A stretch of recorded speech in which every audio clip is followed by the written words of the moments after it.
with your girl Kizzy. Today in the studio I have rapper Remedy, the franchise, in the building. Yes sir, yes sir. Thank you for coming. Oh, thank you for having me. I appreciate it.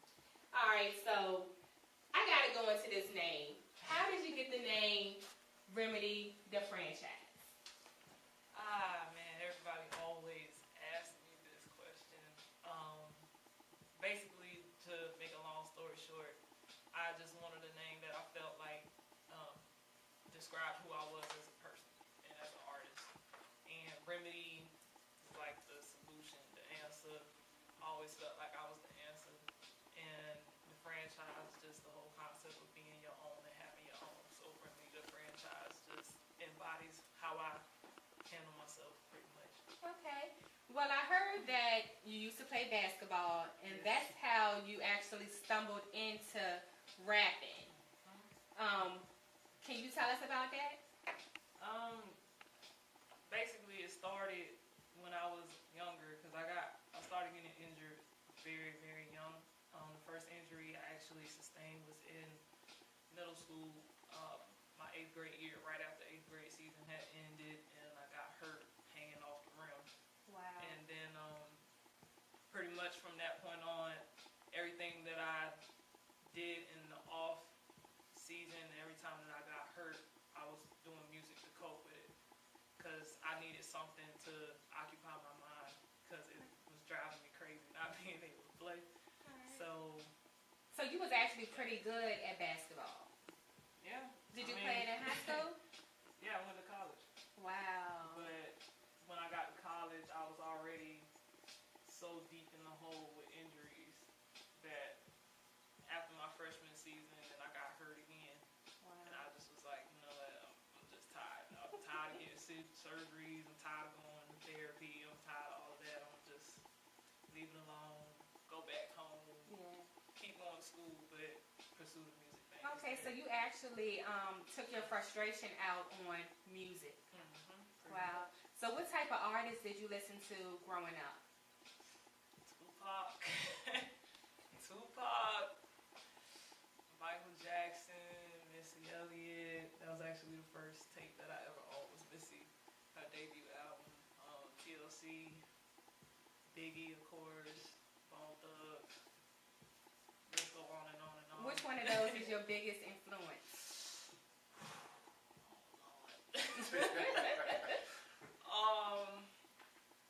Well, I'll say my top 4 for different reasons. I'm always gonna say Pop, Michael Jackson, Missy, and TLC for different reasons. Okay, can you explain? Pop, to me that's self-explanatory. But Pop for his poetic essence. I always love Pop. That's pretty much something that is never gonna change. Okay. Michael Jackson, self-explanatory, entertainer all around. Missy, I love Missy just because she was different. And TLC, I just love their whole swagger, their aura, their image. So I kind of pull stuff from all 4. Okay. Do you compare yourself to any artist that's out there right now? No. You don't? I feel like every artist is special in their own way. And to compare it is never a fair comparison because everybody has their own strengths and their weaknesses. So I don't even get caught up in comparing me. People like to compare me. That's something that I'm never gonna Who do be they able to compare you escape. to? Well, I'll automatically get compared to Nicki Minaj because obvious reasons.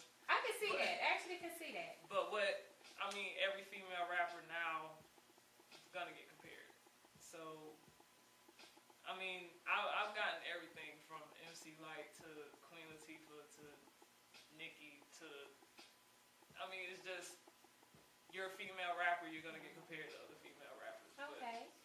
Well, it's pretty obvious when listening to your music, seeing your photos, and watching your videos that you're blazing your own path as a female artist. Has that hindered you or helped you? I think you're always gonna have pros and cons.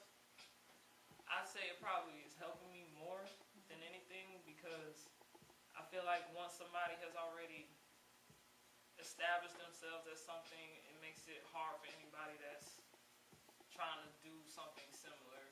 So you almost have to be different, but at the same time, there are people who want you to stick to a blueprint and just like have minor differences. But the fact that I am doing my own thing and I'm kind of just going my own way about it, I think that makes the fans respect me more, as opposed to people who are just stuck in the, oh, you gotta fit this blueprint in order to be marketable, blah, blah, blah, blah. But as long as the fans say, you know, we like what Rim's doing, that's all really I care about. Okay. I wanted to ask you, I know you've been promoting a video. I can't think of the name yet, but I know it had reached over 1,000 views. First time. Yeah. How did that make you feel to know that in 7 days you got so many hits on YouTube? It's a good feeling, because that's a milestone as far as reaching that number in less than a week. Going Stupid did really good, but it's still, because it was my first actual single, it took a little bit longer for people to catch on, but now that people know who I am because of Going Stupid, everything else that's coming after it is doing a lot better, a lot quicker.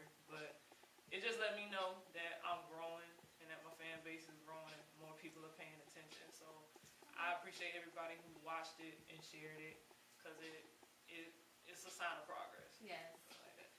Besides for the YouTube videos, what else have you been doing to get your name out there? Because from my understanding, you got a crazy buzz in New York and Georgia, and so what have you been doing to actually get your name out there? Because it seems like everybody know you. I hope they do.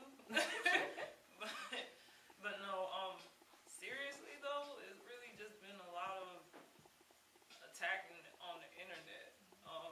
Internet has really taken over the music industry, and you know, everybody's on Worldstar, everybody's on Facebook, everybody's on Twitter, and I just try to use it to my advantage since the digital age is my generation. So I'm more inclined to be on the internet game as opposed to being in the streets. I mean, I'm in the streets more now, obviously, because I'm up here in VA with you guys in person, but a lot of the things that I have done promo-wise stem from my hustle on the internet and getting on these blog sites and emailing people and getting them to post me and Twitter. Yeah, Twitter. Yeah, exactly. Twitter, getting on Twitter all day long, tweeting everybody to check this out, check that out. But I mean, like I said, it's proof within everything that is coming now that it is working. People are taking the time to go watch things, and the street hustle is just a reflection of what has come from the internet. Okay. Well, we're about to go into one of your singles, Going Stupid. Can you introduce the song for us? Yes, you are listening to my lead single, Going Stupid, produced by Slash Major on RepnVa Radio. Chill.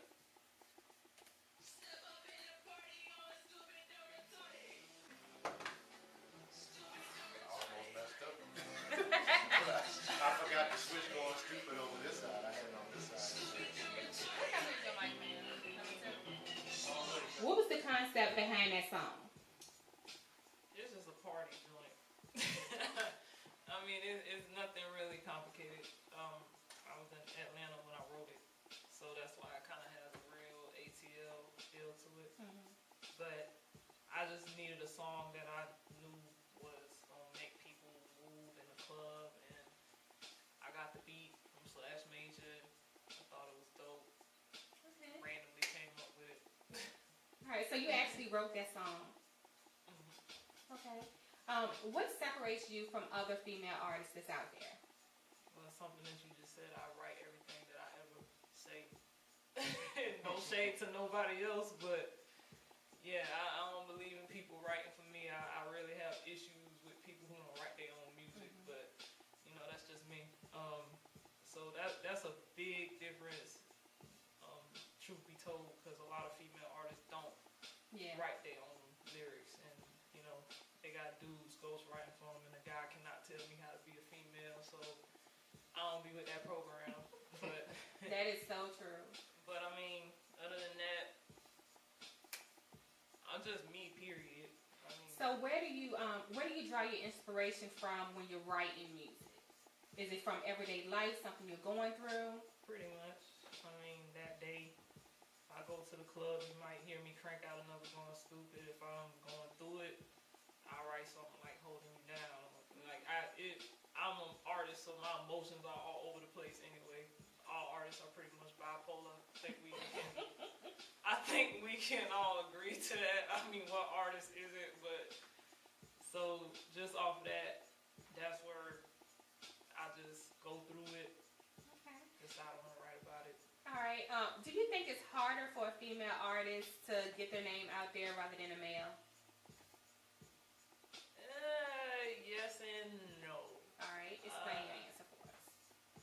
I say no, only because there's less fish in the sea for us. But yes, it's harder in the sense that it's harder to be taken serious. A lot of females, people off rip will be like, oh, you a female rapper? Okay. Who you messing with to get to the top or whatever? Or like, they just expect you not to know anything, like, because you a chick. Yeah. So there's a lot of chauvinism that goes on, but it's easier to get out there in the sense of it's less of us, but it's harder because it's just harder to be taken serious on a business aspect. All right. So let me ask you this. What advice can you give to a female artist that's trying to make their? Because I'm looking at you and you're dressed pretty presentable compared to what I have seen. You know, so what advice can you give to a female artist that's trying to make it, to give them the, I guess, give them some advice to let them know you don't have to dress a certain way in order to make it? Respect yourself. Because if you don't respect yourself first, ain't nobody else gonna respect yourself. And that's the thing that, you know, separates me from a lot of people. And I've been told this by a whole bunch of people, mainly men, that the reason why they respect me is because I respect myself. So it's just a difference when you got a lot of females that think, oh, I gotta act like this, or I gotta be oversexed, or I gotta dress like I don't have no morals to get somewhere. But really, it's not even about that. If people will respect you according to how you carry yourself. Exactly. All right, so I heard you're in college. Yes. What are you taking up? Pre-law. Pre-law. Yes. Okay, so you want to be a lawyer? I don't know about a lawyer, but I mean, I'm still thinking about the whole law school thing, but I don't know if I want to give up another 3 years of my life for that yet. But I mean, it's helping me in my dreams to know the legal aspect of everything. Okay. So I'm majoring in that, and then I'm minoring in business. All right. So how are you juggling going to school and also traveling, doing your music? How do you juggle all that? I kind of been doing it my whole life. It's just you take away the basketball and replace it with music. So it's nothing that's out of the ordinary for me because I'm so used to being on the road from when I was playing ball. Okay. We were gone every weekend since I was like 10. So I'm used to being on the go and going to school and doing all of that. Some of my teachers hate it, but as long as I'm making my grades, what can you do? Yeah. It is what it is. Exactly. So, yeah. All right, so tell me about the Dime Squad Magazine Awards yesterday. I heard you performed and you also won Best Up and Coming Artist. Yes. Yes. How was the show? It was different. It was okay. Only because I've never been to VA, so it was definitely different for me, especially being up here by myself. I mean, I'm with my management, but as far as my family is concerned, it's the first time I've kind of been alone. Alright. Would you expect them to win that award? No, You wasn't. not at all. So how was that feeling when they called your name and said that you won Best Up and Coming Artist? It felt good.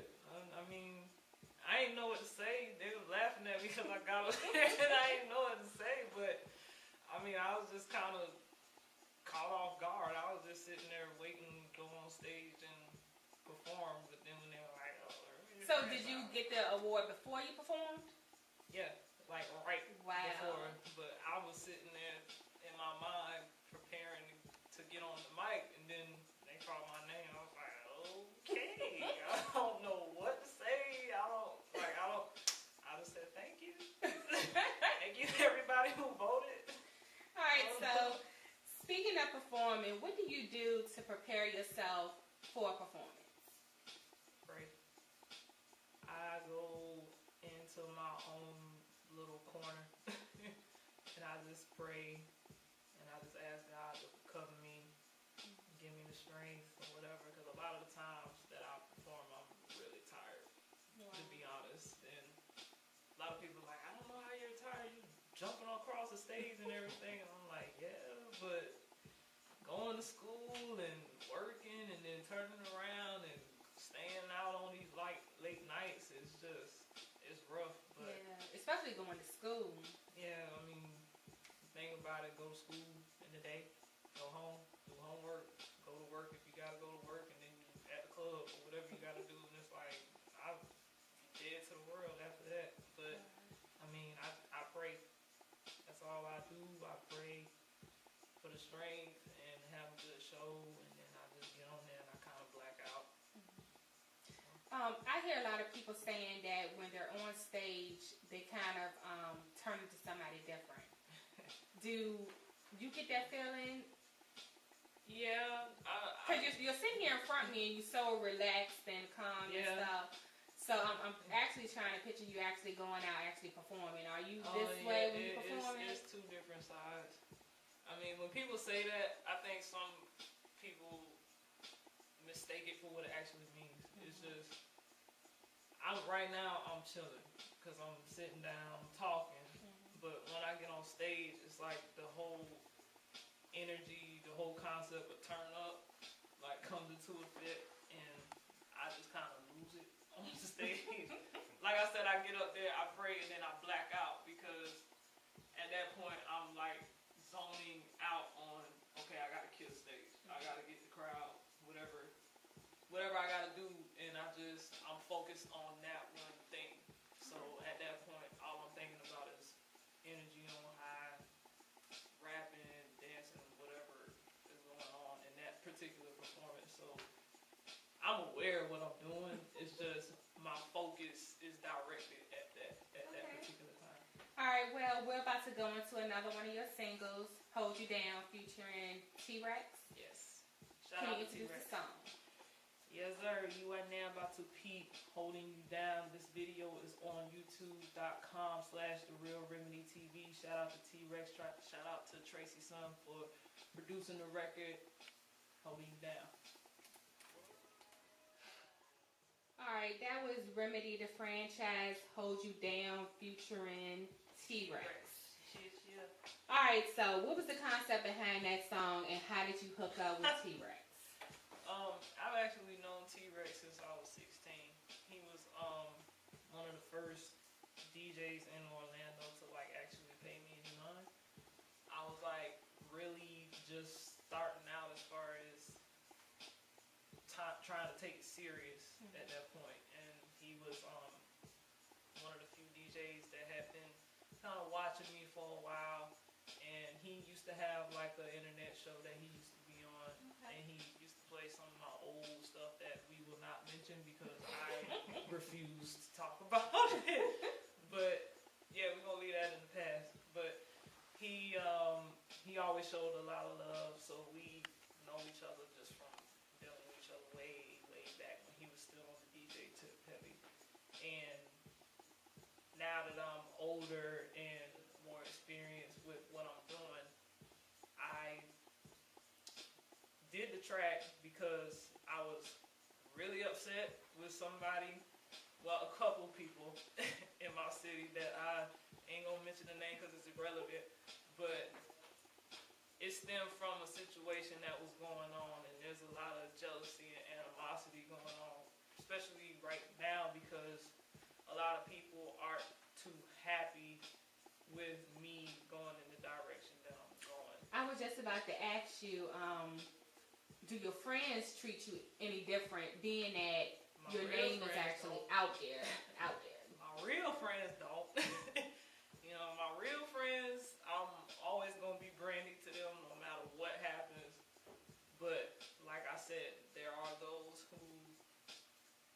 it was all good as long as we was in the same boat. Mm-hmm. But the minute that I got out the boat and got on a bigger boat, now it's a problem. How do you feel about that? That the people who you thought was your friends, when you started actually going out doing something for yourself, they turned on you and act like, you know. Can I be honest? I don't Sure.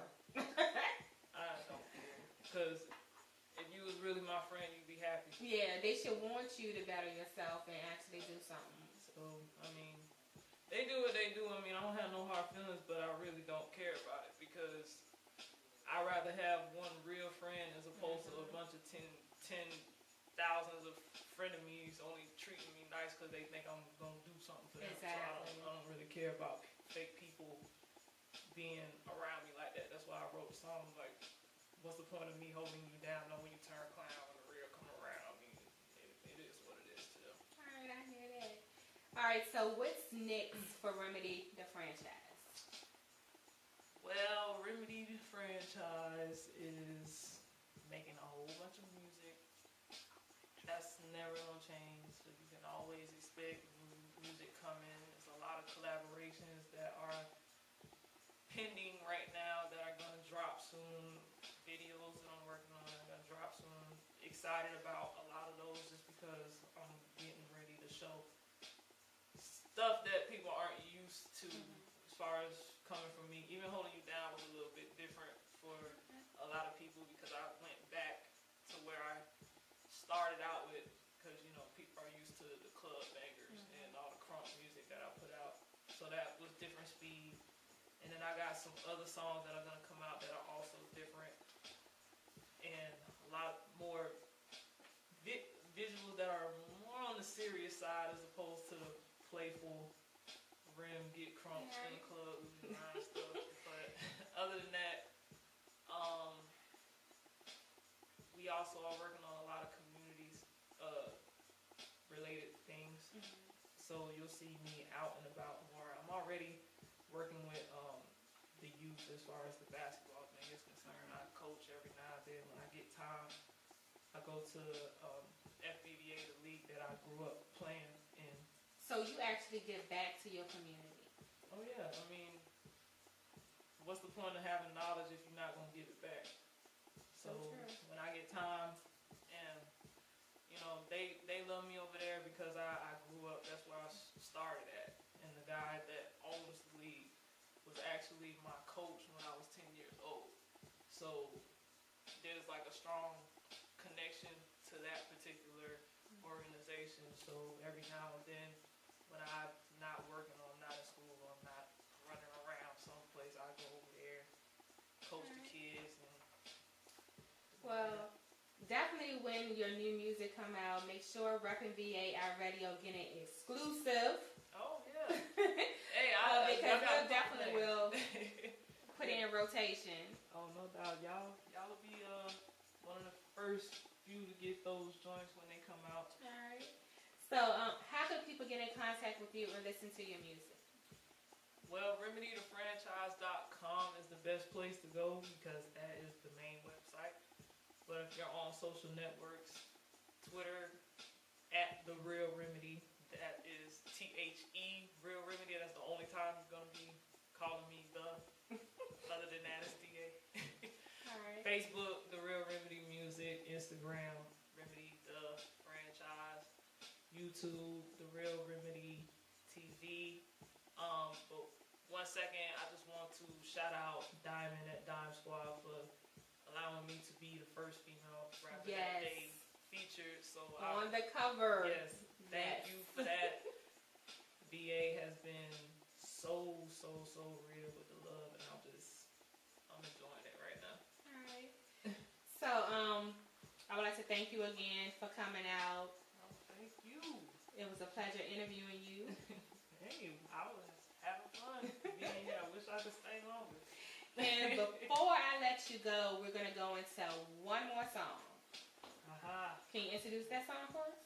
Oh yeah, this goes back to what we talked about earlier with the female rappers not being taken serious. It's my warning shot.